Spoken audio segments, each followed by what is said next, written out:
Hello दोस्तों, मैं गौरव कुमार आप लोगों का आपके अपने चैनल एनिमेटेड स्टडी क्लास में स्वागत करता हूं।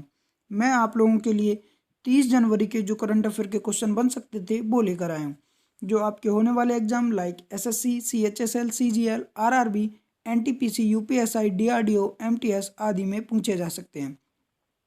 वीडियो शुरू करने से पहले मेरी आप लोगों से रिक्वेस्ट रहेगी कि वीडियो को लाइक व शेयर करें और चैनल को सब्सक्राइब करें, साथ ही बेल आइकन को प्रेस करें।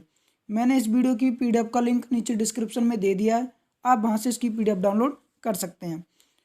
अगर आप मेरे टेलीग्राम ग्रुप से भी जुड़ना चाहते हैं तो मैंने टेलीग्राम का भी लिंक नीचे डिस्क्रिप्शन में दे दिया है, आप वहां से टेलीग्राम ग्रुप में जुड़ सकते हैं। मैंने इस वीडियो की पीडीएफ का लिंक यानी कि जो पीडीएफ है वो टेलीग्राम पर भी डाल दी है। टेलीग्राम पर अगर आप जुड़े हुए हैं तो वहां से इसकी पीडीएफ डाउनलोड कर सकते हैं। तो चलिए आज का पहला क्वेश्चन देखते हैं। हाल ही में राष्ट्रीय राजधानी दिल्ली में किस देश के दूतावास के पास बम धमाके की घटना खबरों में थी? तो अभी हाल ही में जो अपने देश की राजधानी है दिल्ली, उसमें इजराइल का जो दूतावास है वहाँ के पास बम धमाके की घटना खबरों में थी। ठीक है, अब इजराइल का दूतावास था तो इजराइल को पहले मैप में देख लेते हैं। आप देख सकते हैं इमेज में, यानी कि जो मैप में दिख रहा है ये वाला पार्ट जिसे मैंने लाइनिंग किया है, यही इजराइल है। क्या है? इजराइल। इजराइल की बात करते हैं तो इजराइल की राजधानी क्या है? यरूशलेम। क्या है? यरूशलेम। ठीक है, और यहाँ की न्यू करेंसी क्या है? न्यू शिकल।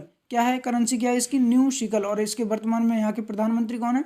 Benjamin Netanyahu. कौन है? Benjamin Netanyahu. मैंने आप लोगों को इनसे जुड़ा हुआ कुछ दिनों पहले क्वेश्चन कराया था। जो बेंजामिन नेतन्याहू है इनकी सरकार गिर गई थी, यानी कि जो इनकी सहायक पार्टी थी उसने अपना जो गठबंधन था वापस ले लिया था, जिसके कारण इनकी सरकार गिर गई थी। तो अभी वर्तमान में यह केवल नाम के प्रधानमंत्री हैं। ठीक है, अब बात करते हैं इजराइल से। यह बम धमाका क्यों किया गया और किसके अनुमान लगाया जा रहा है कि किस देश ने किया है? तो आप लोगों को पता होगा इजराइल और ईरान की बहुत ही ज़्यादा लड़ाई का माहौल रहता है, यानी कि इजराइल और ईरान के बीच में लड़ाई का माहौल रहता है। क्योंकि जो आप लोगों को पता होगा कुछ दिनों पहले मैंने ईरान से जुड़ा हुआ क्वेश्चन भी कराया था। जो वहाँ के जो वैज्ञानिक थे, कौन थे? जो परमाणु कार्यक्रम के जनक कहे जाते थे, जिनका नाम था मोहसिक फाखरीजादे। क्या नाम था? मोहसिक फाखरीजादे। यह एक ईरान के वैज्ञानिक थे, बहुत ही बड़े प्रतिष्ठित वैज्ञानिक थे। तो उनकी हत्या कर दी गई थी।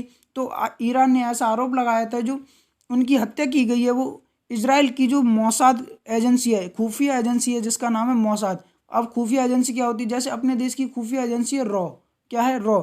उसी प्रकार से इजराइल की खुफिया एजेंसी जिसका नाम है मोसाद की, तो ईरान ने आरोप लगाए थे कि उस मोसाद खुफिया एजेंसी ने जो इनके परमाणु कार्यक्रम के जनक वैज्ञानिक थे, जिनका नाम था मोहसिक फाखरीजादे, उनकी हत्या कर दी है मोसाद ने।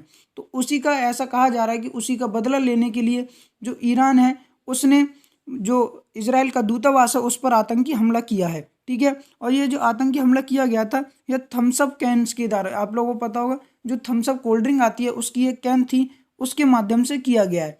उम्मीद है आप लोग इतने अच्छे से पॉइंट है समझे होंगे। तो मेरा आप लोगों से फिर से निवेदन रहेगा कि वीडियो को लाइक शेयर करते चलें। चलिए फिर आगे बढ़ते हैं। हाल ही में लोकसभा में आर्थिक सर्वेक्षण 2020-21 किसने प्रस्तुत किया है? तो इस बार का जो लोकसभा का आर्थिक सर्वेक्षण 2020-21 था, यह प्रस्तुत किया हमारी वित्त मंत्री निर्मला सीतारमण ने। किसने? वित्त मंत्री निर्मला सीतारमण ने। अब ये आर्थिक सर्वेक्षण 2020-21 क्या था? तो जो बजट पेश किया जाता है, यानी कि हर वर्ष जो बजट पेश किया जाता है तो उससे पहले आर्थिक सर्वेक्षण प्रस्तुत किया जाता है। इसके तहत क्या होता है? जो एक साल के अंदर सरकार ने जितना भी खर्चा कहाँ कैसे क्या किया है, तो यह इसकी पूरी जानकारी होती है इस आर्थिक सर्वेक्षण में। यानी एक साल के अंदर आप कह सकते हैं कि एक साल के अंदर सरकार के द्वारा किया जाने वाला जो खर्चा है यह उसकी एक पूरी रिपोर्ट होती है, जिसे आर्थिक सर्वेक्षण 2020-21 कहा गया है, इस बार जो प्रस्तुत किया गया है। अच्छा, ये जो आर्थिक लोकसभा में आर्थिक सर्वेक्षण तैयार किया जाता है, यानी पेश किया जाता है, इसे तैयार कौन करता है आर्थिक सर्वेक्षण के लिए? तो इसके लिए तैयार करते हैं हमारे चीफ इकोनॉमिक एडवाइजर। कौन?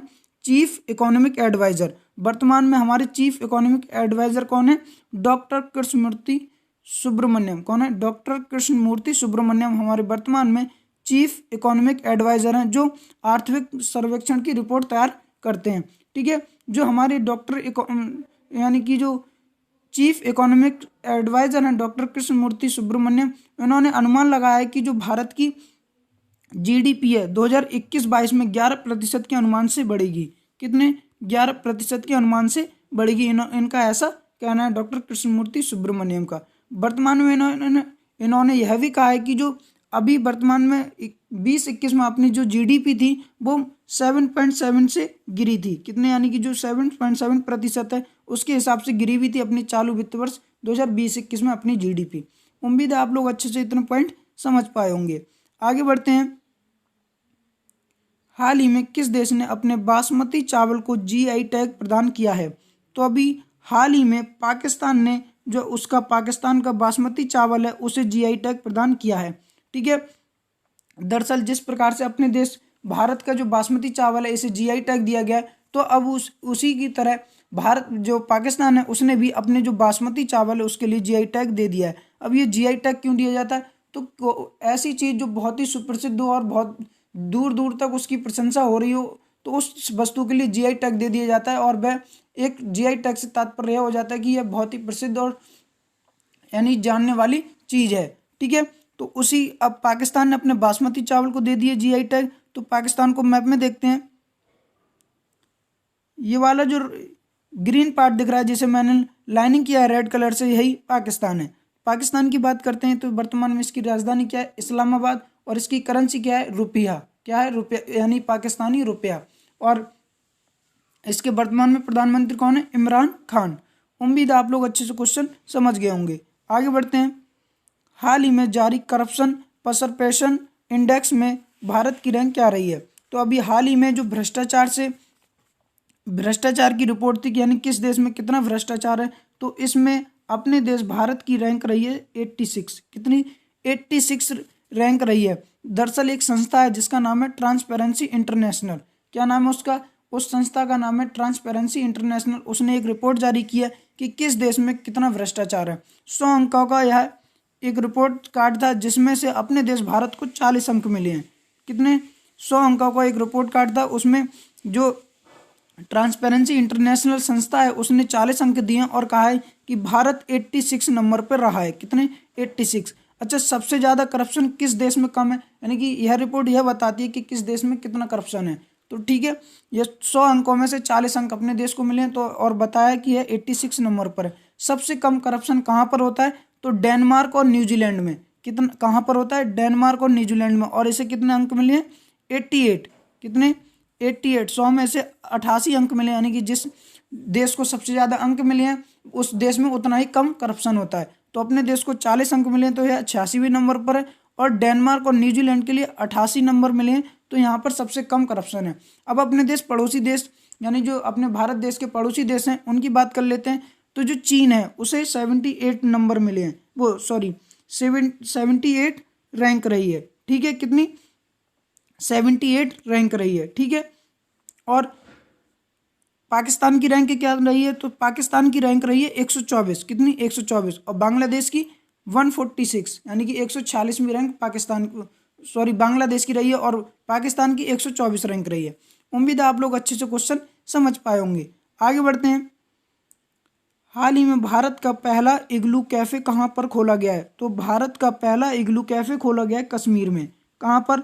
कश्मीर में भारत का पहला इग्लू कैफे खोला गया है। ठीक है, इसमें 4 टेबलों पर 16 गेस्ट वाला कैफे, यानी कि इसमें 4 टेबल पड़ी हैं जिसमें लगभग 16 गेस्ट बैठ सकते हैं, ऐसा यह खोला गया है। ठीक है, आप देख सकते हैं इमेज में जो दिख रहे हैं ये लोग बैठे हुए हैं, और इसमें केवल 4 टेबल हैं और जिसमें लगभग 16 गेस्ट जो होते हैं वो बैठ सकते हैं। और यह भारत का पहला इग्लू कैफे और जो कहाँ पर खोला गया है?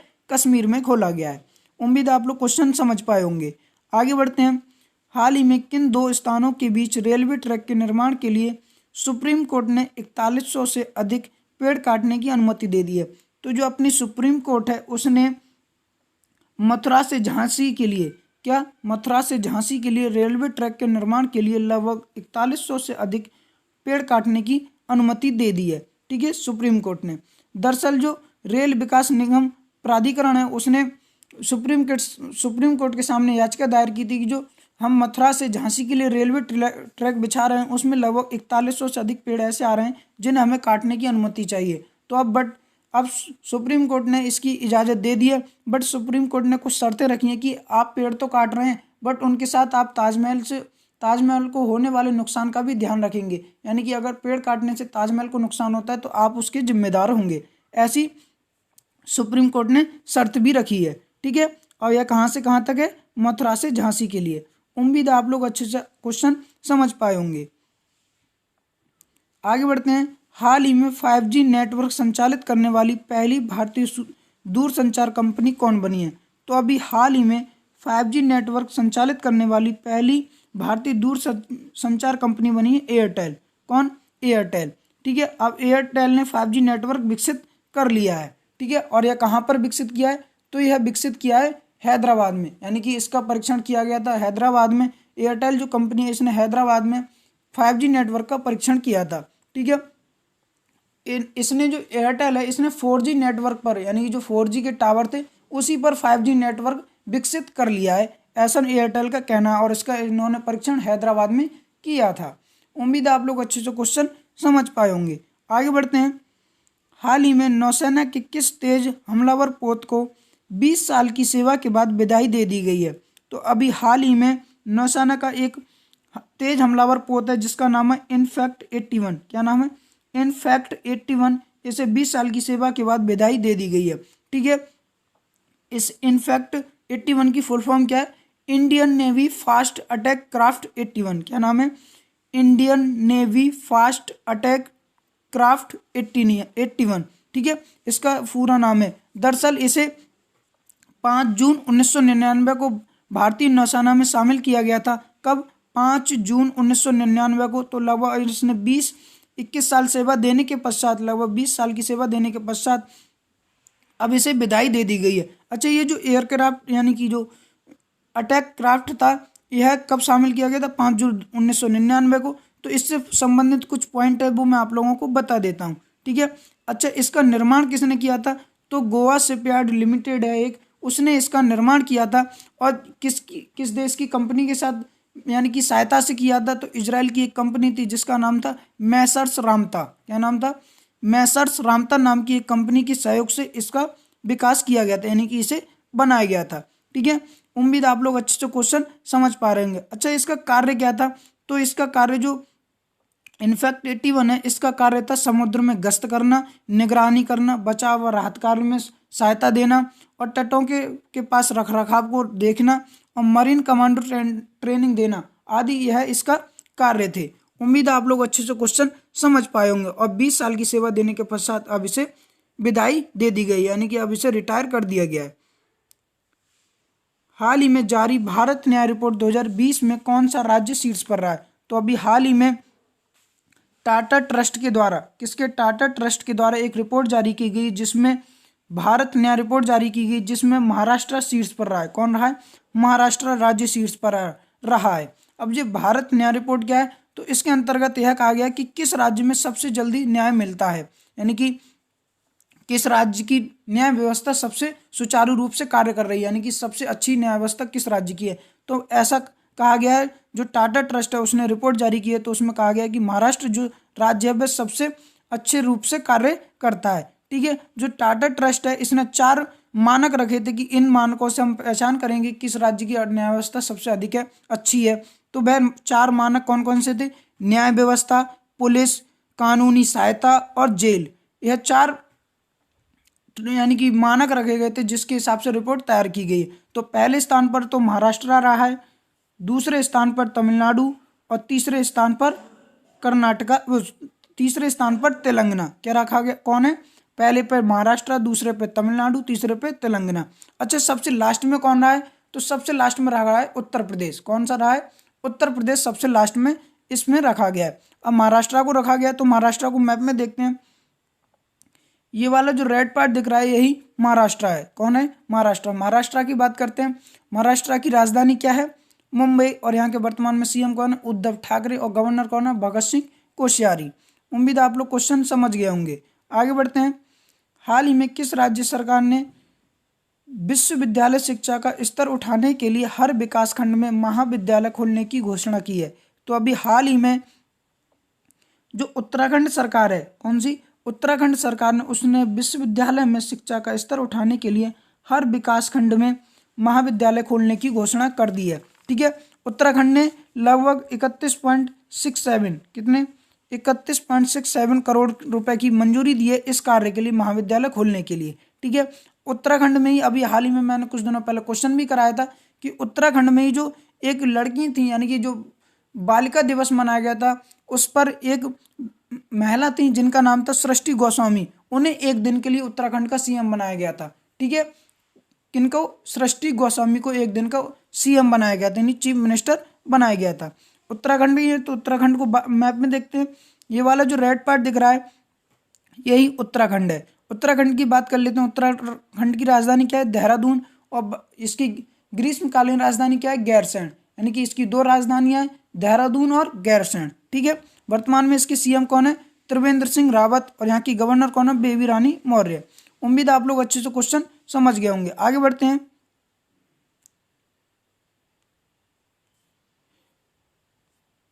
हाल ही में केंद्र सरकार ने कितने राज्यों की आपदा राहत कोष से 1751 करोड़ रुपए की अतिरिक्त मदद की है? तो अभी हाल ही में केंद्र सरकार ने 5 राज्यों में, यानी कि 5 राज्य हैं, उनकी आपदा राहत कोष से लगभग 1751 करोड़ रुपए की आर्थिक मदद की है, अतिरिक्त मदद की है। ठीक है, अब यह मदद क्यों की है? तो आप लोगों को पता है 2020 में दक्षिण पश्चिमी मानसून आया था, उसमें और जो बाढ़ के कारण हुआ इन 5 राज्यों को, यानी जो 5 राज्य हैं उनके दक्षिण पश्चिमी मानसून के कारण और बाढ़ के कारण जो यानी कि हानि हुई है इन राज्यों के लिए, तो उसकी भरपाई करने के लिए यह 1751 करोड़ रुपए की अतिरिक्त मदद दी गई है। अब ये 5 राज्य कौन कौन से हैं? तो सबसे पहला है असम, अरुणाचल प्रदेश, उड़ीसा और तेलंगाना व यूपी। कितने? अरुणाचल प्रदेश, असम, उड़ीसा, तेलंगाना और यूपी, इन 5 राज्यों के लिए यह अतिरिक्त राशि दी गई है। ठीक है, असम के लिए 437.15 करोड़, यानी कि 437.15 करोड़ रुपए। अरुणाचल प्रदेश के लिए 7.586 करोड़। उड़ीसा के लिए 320 करोड़ रुपए और तेलंगाना के लिए 245.96 करोड़ रुपए। और उत्तर प्रदेश के लिए 2 तरीके से राशि दी गई है। एक पहला है, पहली किस्त में राशि कितनी दी गई है? 386.06 करोड़ रुपए और दूसरी किस्त में दी गई है 285.08 करोड़ रुपए। ये उम्मीद आप लोग इतने अच्छे से यह पॉइंट समझ पाए होंगे। मैंने जिन राज्यों को कितनी राशि दी गई यह भी आप लोगों को अच्छे से बता दिया है, आप लोग अच्छे से इसे नोट कर सकते हैं। तो उम्मीद आप लोग अच्छे से क्वेश्चन समझे होंगे आज के। तो मेरा आप लोगों से एक बार फिर से निवेदन रहेगा कि वीडियो को लाइक व शेयर करते रहें और चैनल को सब्सक्राइब